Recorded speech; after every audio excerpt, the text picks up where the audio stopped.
Të gjithë e din që jemi armiq të betuar në parti, por askush nuk e di sekretin ton pas orës 22.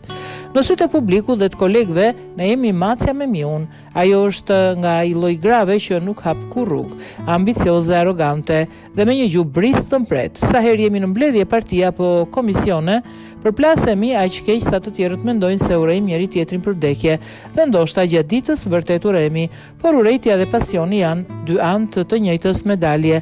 Gjithçka nisi gjatë fushatës së fundit, ishte mesnatë, zyrat ishin boshatisur dhe e kishim mbetur vetëm ne të dy, duke u zënë me zë të lartë për një listë emrash.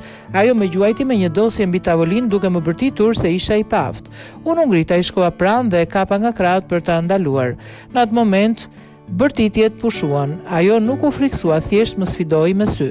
Ishte ajo lloj energjie e egër që shkarkoi vetëm në një mënyrë. Në vend që të vazhdonim sherin, unë e putha me inat. Ajo më ktheu me të njëjtën egërsi, duke më kafshuar buzën.